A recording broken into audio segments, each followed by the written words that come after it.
Ok, pessoal, voltando aqui, vamos terminar de ver esses conceitos do Service Strategy e, se der tempo, alguns dos seus processos relevantes aqui para o nosso estudo, ok? Vamos lá, esse conceito daqui é o de tipos de implementação de gerenciamento de serviços. A AETO diz que existem várias estratégias para você implementar o gerenciamento de serviços de TI. Sua empresa pode adotar várias estratégias na realidade dela, mas que normalmente essas estratégias elas seguem um de quatro padrões sugeridos pela AIT, né, de acordo com a situação da empresa. Então vamos lá, o primeiro padrão é o modo Even Kill.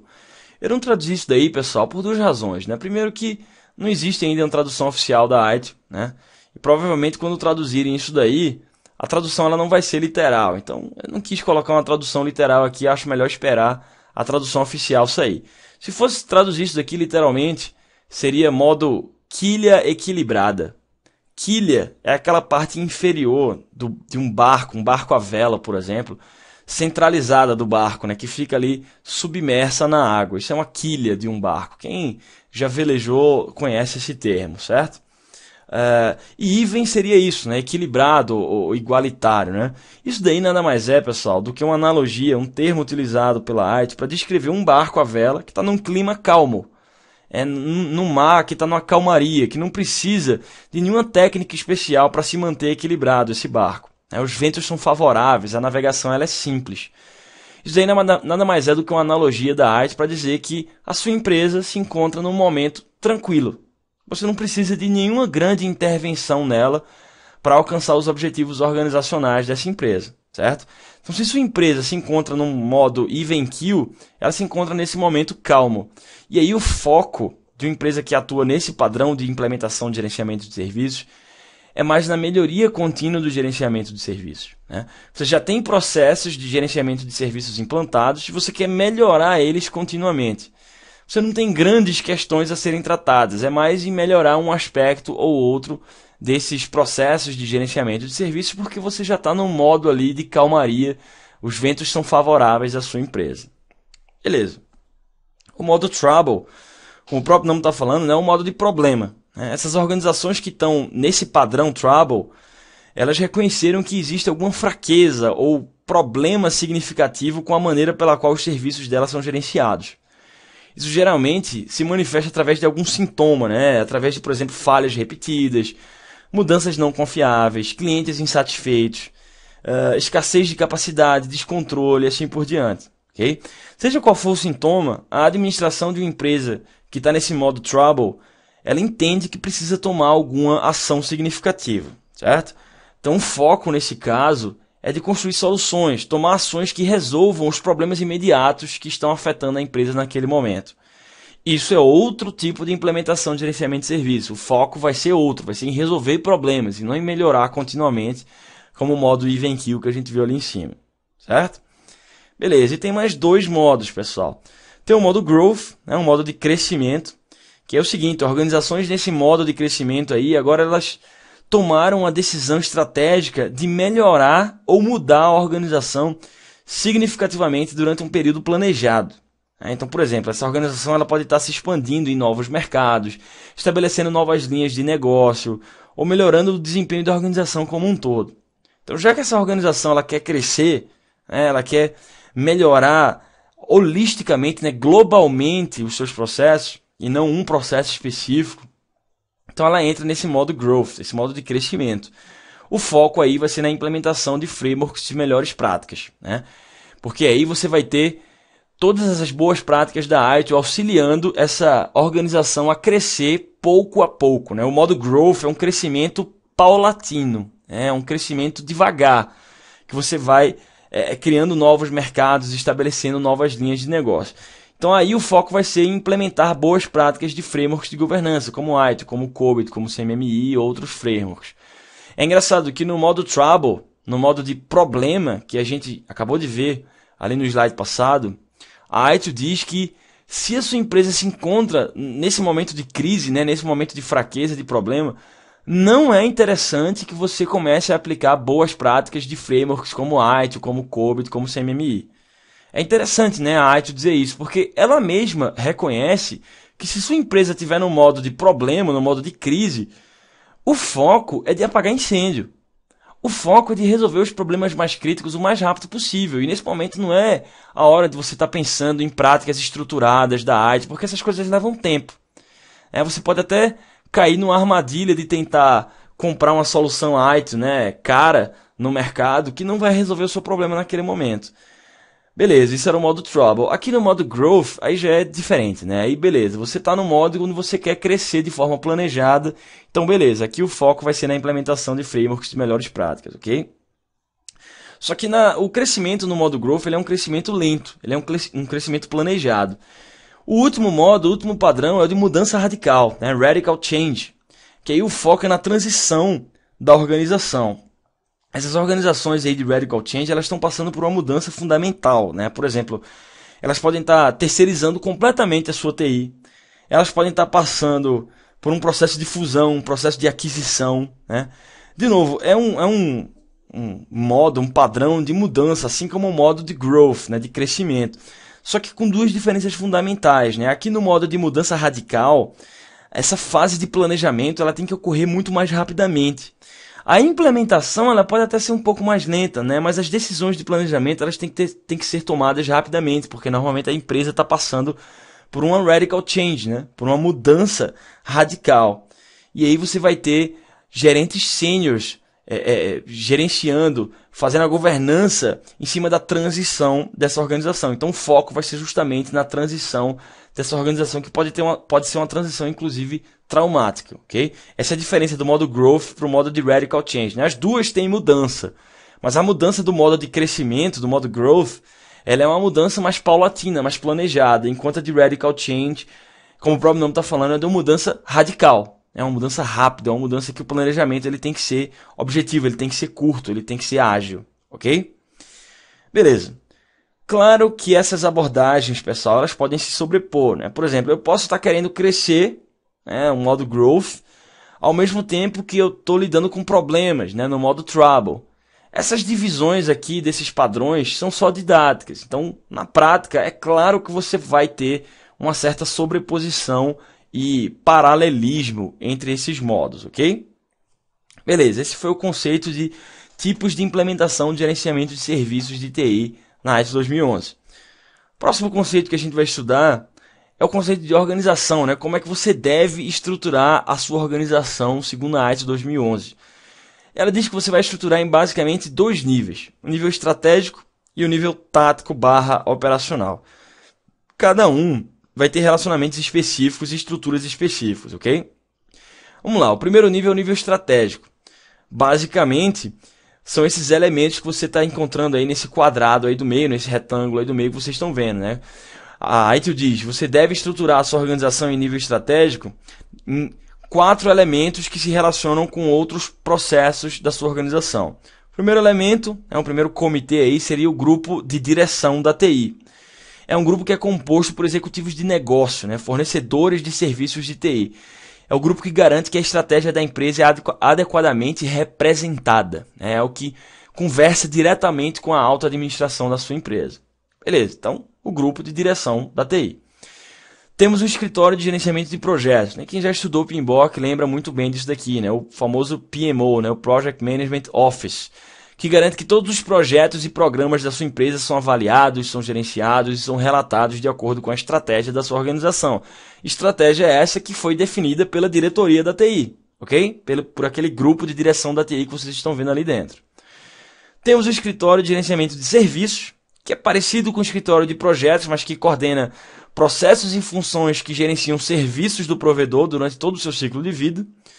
E por fim, o gerenciamento de relacionamento com o negócio, como uma função interna da sua organização, caso você lide com clientes internos. Então você tem que gerenciar o relacionamento com o negócio desses clientes internos. E esse próprio gerenciamento de negócio, ele aparece ali como um processo, ali na esquerda, né, a caixinha verde ali que vocês estão vendo. Caso os seus clientes sejam externos. Aí você vai ter realmente um processo para lidar com clientes externos, para fazer o relacionamento de negócio com eles. E ali na direita, alguns processos do Service Strategy que nós já estudamos. Ó. Gerenciamento de portfólio, gerenciamento financeiro, gerenciamento de demandas e um processo novo de gerenciamento estratégico para serviços de TI. Então, basicamente, a sua organização ela deve estar estruturada dessa seguinte maneira, né? Esses processos aí, que são essas caixinhas verdes, aí em nível estratégico, para se relacionar com esses comitês que estão dentro dessa caixinha azul aqui, que é o grupo diretivo da TI, os escritórios de projetos e de serviços e o gerenciamento de relacionamento de negócio como uma função interna da sua organização, beleza? Lembrando que o o gerenciamento de relacionamento com o negócio, ele basicamente articula, ele faz o meio campo, né? Ele comunica a estratégia do cliente ao provedor de serviços. Esse meio campo entre cliente e provedor, quem faz é justamente esse processo de relacionamento com o negócio que a gente vai estudar daqui a pouco, ok? Beleza. Falei que eram dois níveis, né? Um nível estratégico e a gente tem um nível tático operacional. Quais são os comitês? Quais são as estruturas aí por trás? Aí são as estruturas tecnológicas, né? As funções técnicas da sua empresa. Basicamente o gerenciamento técnico, o gerenciamento de aplicações e o gerenciamento de operações. Que são funções na ITIL, né?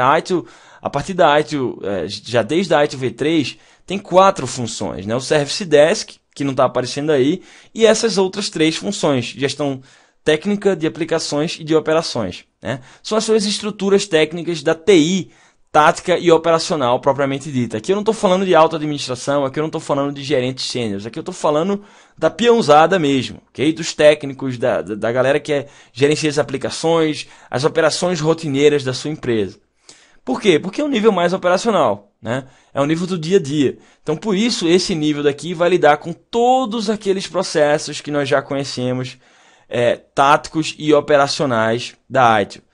Capacidade, configuração, liberações, disponibilidade, problemas, incidentes, catálogo, acesso. Basicamente, vocês estão vendo aí processos dos estágios de Service Design, Service Transition e Service Operation. Beleza? Ok. Basicamente isso, pessoal. Talvez esses gráficos caem em prova. Isso daqui, na minha opinião, tem uma probabilidade menor de cair em prova, né? Porque são muitos modelinhos aí, né, de como essas coisas se relacionam. Esse tipo de detalhe, as provas costumam não focar tanto nelas. De qualquer forma, tá aí, é um esclarecimento adicional da ITIL 2011. A sua organização ela pode ser estruturada nos níveis estratégico e nos níveis tático operacional. Nos níveis estratégicos, você tem todos aqueles comitês diretivos, escritório de projetos, escritório de serviços e os relacionamentos com o negócio. No nível tático operacional, você tem as funções técnicas, de aplicação, de operações, etc. e os processos do Service Design, Transition e Operation. É só lembrar disso, que se caso isso cair em prova, você vai lembrar como essas coisas se relacionam, ok? Enquanto no nível estratégico eu tenho os processos do Service Strategy, aqui eu tenho os processos dos outros estágios, né? Design, Transition e Operation, beleza? Ok. Bom, o último conceito aqui, pessoal, eu acho que não vai dar tempo de ver os processos aqui nesse trecho. É um conceito bem interessante, né, que surgiu, um tópico que foi incluído na ITIL 2011, que é o de Cloud Computing. Esse daqui eu acho que tem muita chance de começar a cair em prova. Por quê? Porque Cloud Computing é um tópico novo, é um tópico que está na moda, está na mídia.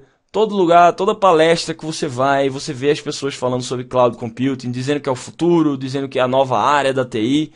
Então, estou trazendo isso aqui para vocês, que na verdade essas informações, elas vêm no apêndice do Service Strategy, tá? Mas como é um tópico muito novo, que está muito em voga na mídia, então estou trazendo aqui porque pode muito bem cair em prova, há uma alta probabilidade disso. Então vamos lá. Alguns parágrafos foram incluídos para descrever como é que a TI agora, pessoal, ela é impactada por Cloud Computing, né? Por computação em nuvem.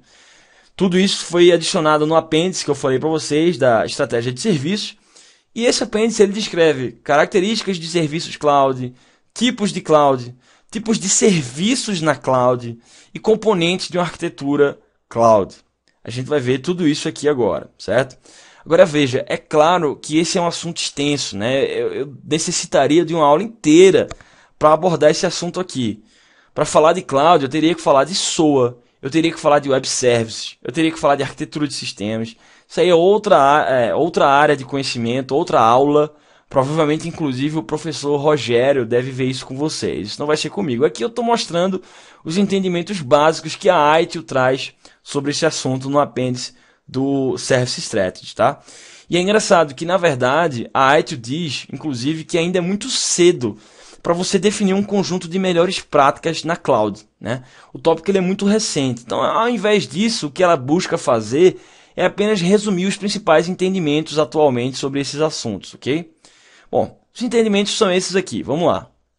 Está lá na tela para vocês. Ó. O princípio básico da cloud é de prover serviços de TI na rede sob demanda. Então, serviços em cloud computing, todos eles rodam em rede, todos eles rodam na internet e funcionam sob demanda, né? Você tem clientes que demandam aquele serviço, ele não é alocado fixamente ao cliente.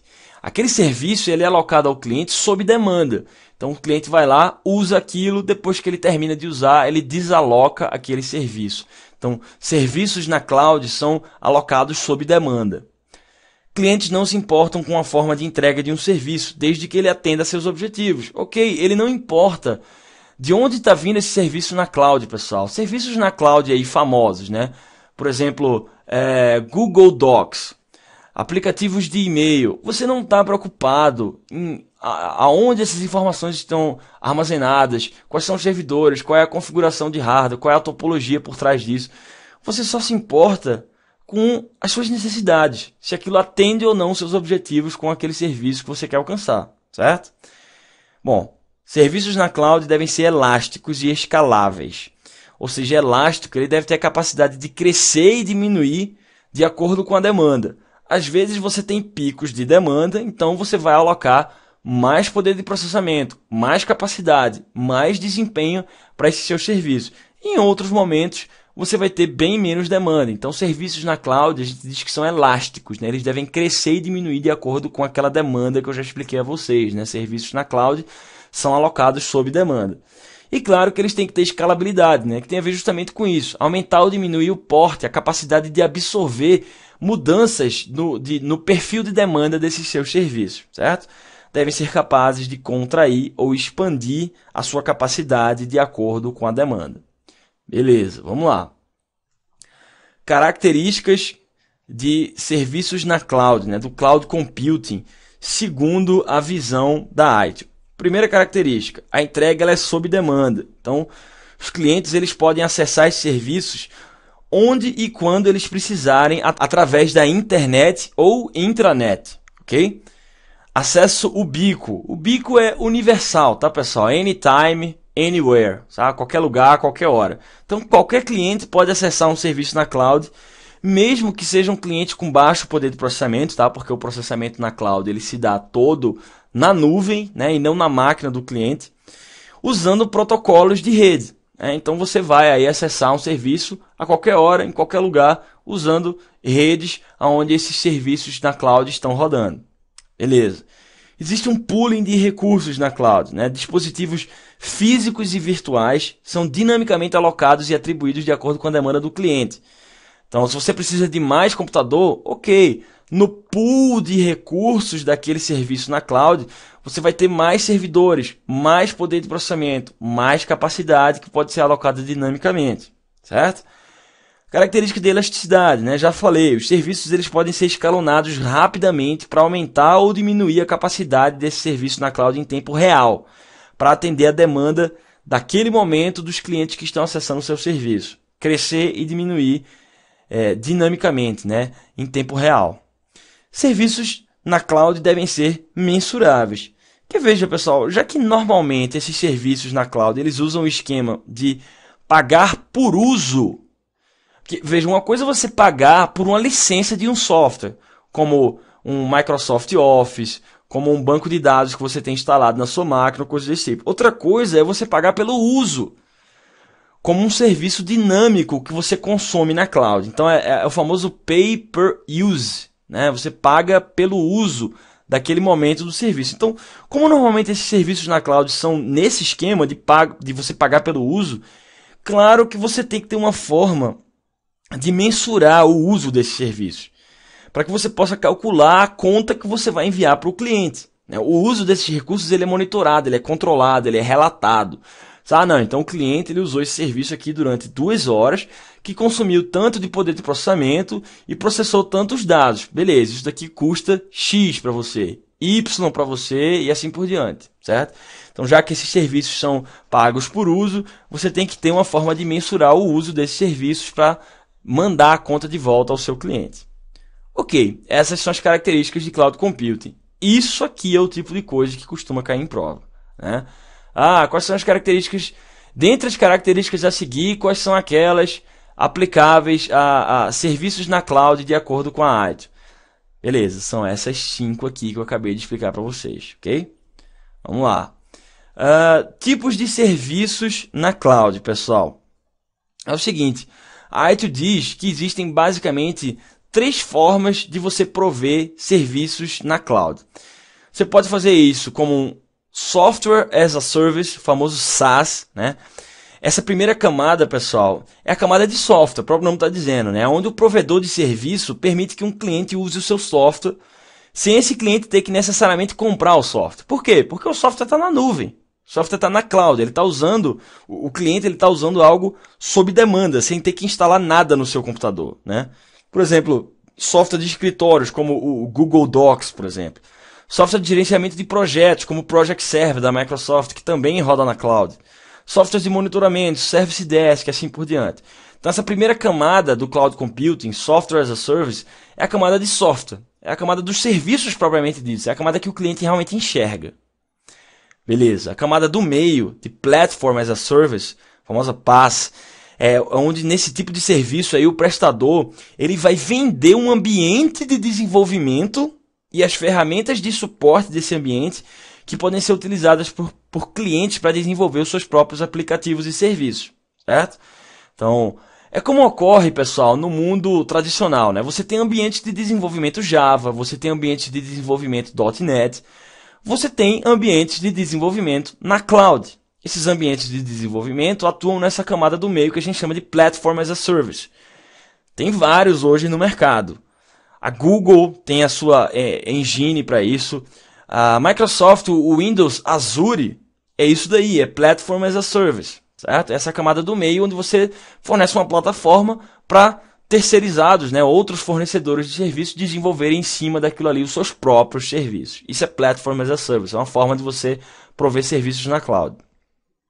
Por fim, você tem a camada física, né? Você tem a camada de infraestrutura, né? A famosa IaaS, né? Infrastructure as a Service. Aí o prestador de serviço vai vender um serviço de infraestrutura, de recursos, armazenamento, poder de processamento, coisas desse tipo. Aí em cima disso os usuários podem implementar aplicações nessa infraestrutura e usar essa infraestrutura como base para serviços internos ou externos a seus clientes.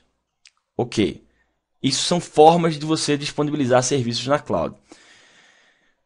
Existe o conceito de tipos de cloud, né, que vai ser aqui o último conceito sobre cloud computing que a gente vai estudar para fechar esse trecho, né? No próximo a gente vai ver os processos do Service Strategy aqui.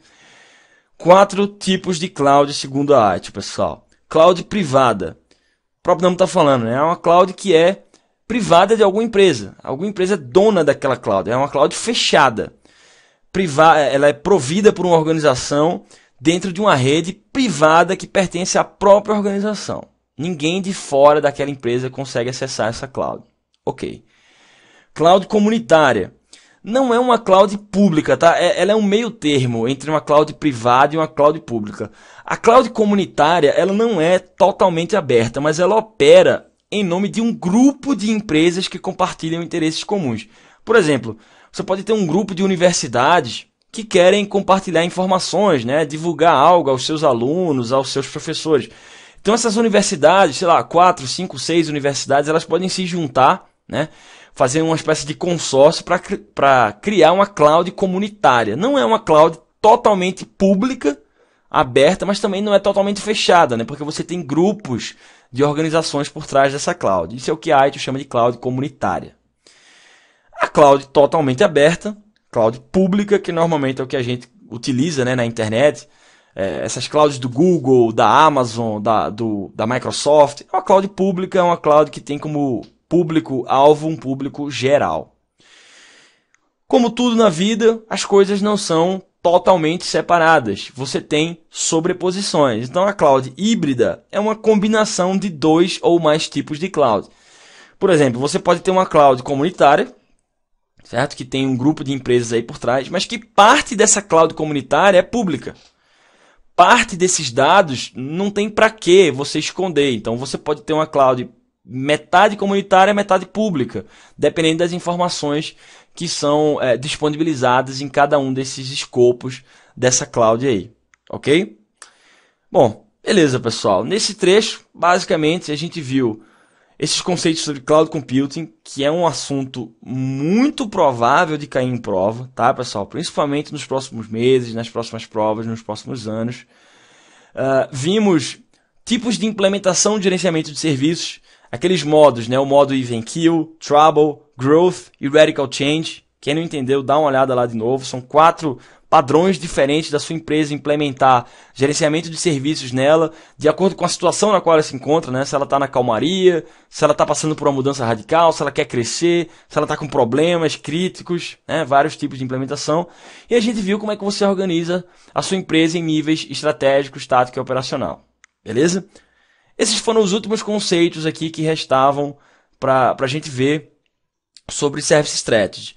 Próximo trecho a gente vai ver os processos, basicamente os 2 processos que tiveram mudanças significativas nesse estágio daqui, que foram os processos de relacionamento, gerenciamento de relacionamento com o negócio, ok? A gente vai ver esse processo daí, um processo novo da ISO 2011, e gerenciamento de estratégia para serviços de TI. É isso que a gente vai ver no próximo trecho, quando a gente voltar. Até daqui a pouco.